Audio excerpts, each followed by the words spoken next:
Bonjour à tous, aujourd'hui je vous retrouve pour une nouvelle vidéo séance de travail avec Dakota. Donc c'était notre toute première séance de travail en longue graine. Donc Dakota n'avait jamais fait de longue graine auparavant. Donc c'est pour ça que je commence en fait tout simplement ma séance par retravailler un petit peu à l'épaule, qui était un exercice que j'avais déjà travaillé avec elle, donc elle connaissait un petit peu. Donc comme vous pouvez voir, je suis en side pull, puisque l'objectif c'est aussi du coup de lui faire découvrir cette énasure justement par le travail à pied. Donc je vais reprendre tout simplement les bases en travail à l'épaule, donc tout simplement marcher, s'arrêter du coup qu'on commence à se connecter un petit peu, à rentrer dans le travail gentiment avant de tout de suite la lâcher dans les longues graines. Et donc, comme vous pouvez le voir, des copines aux écuries ont monté un parcours un petit peu avec des obstacles un peu effrayants pour leurs chevaux. Donc on s'en servira un petit peu plus tard aussi, tant qu'à faire, une fois que c'était installé, on s'en est servi aussi pour travailler. Donc là, je vais mettre les longues graines. Bien sûr, j'ai fait toute la désensibilisation nécessaire auparavant. Je ne vous la montre pas cette fois-ci, mais vous pouvez la voir quand je l'avais fait avec Rock. Mais donc voilà, j'ai fait tout le travail qu'il y avait à faire en amont pour être sûr que je pouvais me placer derrière et rester en sécurité.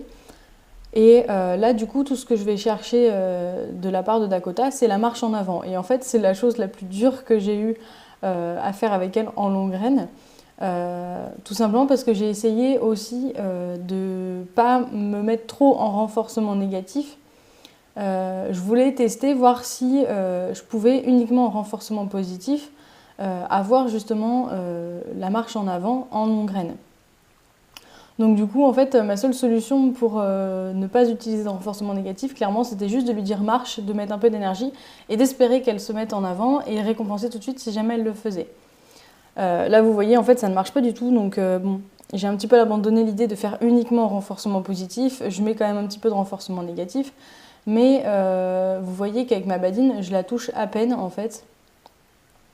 Parce que Dakota est une jument très sensible et que je me dis qu'un coup de pied peut très vite partir et que là je suis vraiment en position de faiblesse, donc je veux vraiment pas jouer à ça.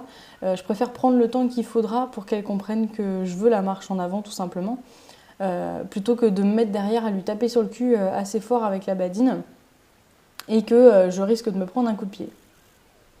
Donc comme je vous disais, je me sers un petit peu des obstacles qui ont été mis en place pour travailler un petit peu en longue graine gentiment et commencer à lui faire découvrir un peu toutes ces choses qui sont dans la carrière.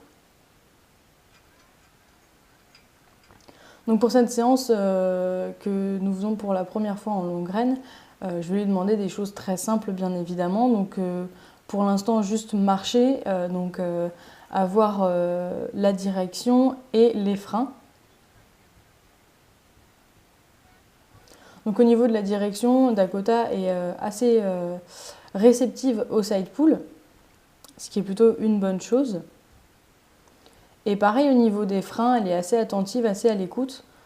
Du coup, j'ai pas besoin de me servir beaucoup de mes mains. Ça se joue aussi beaucoup sur le langage corporel.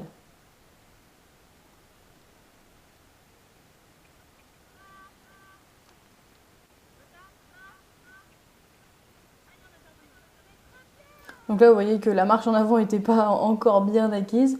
Il a fallu un peu travailler plusieurs fois pendant cette séance pour qu'elle comprenne bien que je lui demandais de marcher tout simplement. Mais c'est vrai que pour les chevaux, ça peut être un peu perturbant parce qu'ils ont l'habitude qu'on marche toujours à côté d'eux, voire devant eux pour certains. Et du coup, c'est assez difficile quand d'un seul coup on se met derrière et on leur demande de marcher. Ils comprennent pas trop et du coup, d'à côté, en fait, je pense attendait que je sois à son épaule pour marcher.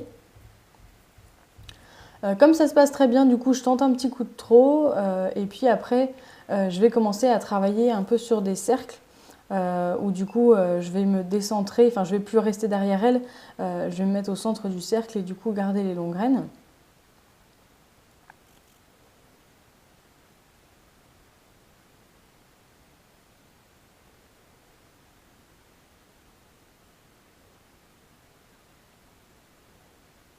Donc là, j'essaye d'avoir un petit trot de la part de Dakota qui a tendance à faire un trot vraiment dans la fuite où elle court et elle va très très vite. Sauf que clairement en longue reine, moi je peux pas suivre à ce rythme-là. Donc voilà, j'essaye en même temps de lui demander un petit trot. Et puis du coup, je vais terminer là-dessus pour les longues reines et je vais profiter un peu des exercices qui sont installés dans la carrière. Donc là, je vais utiliser notamment le cerceau pour faire un petit peu de désensibilisation. Donc je vais lui passer sur tout le corps, vérifier qu'elle n'en a pas peur. Et puis je vais commencer à l'agiter un petit peu autour d'elle.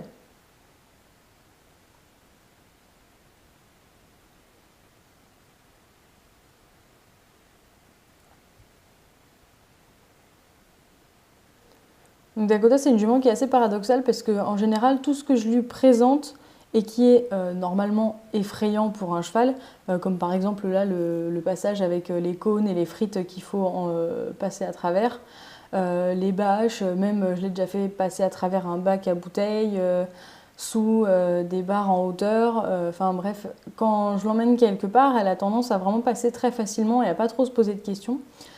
Pourtant, des fois, elle va vraiment avoir peur de choses. Je me serais jamais dit qu'elle en aurait peur. Et du coup, c'est assez bizarre et du coup, elle a des réactions très surprenantes, surtout en extérieur en fait. Elle est très, très anxieuse et très sur le qui-vive. Donc j'essaye de travailler ça sur des exercices comme ça dans la carrière, sauf qu'en fait du coup ça reflète pas du tout sa véritable attitude quand elle est face à quelque chose qui l'effraie, puisque là elle est clairement super zen et elle suit l'exercice très facilement. Donc voilà, c'est un petit peu difficile à travailler dans ces conditions-là, puisque du coup je ne peux pas la mettre face à des situations qui l'effraient, puisque je ne sais pas ce qui l'effraie. C'est souvent des situations où moi je vois rien et d'un seul coup elle est effrayée par quelque chose. Donc voilà, j'espère que cette vidéo vous aura plu et je vous retrouve dans une prochaine vidéo très bientôt.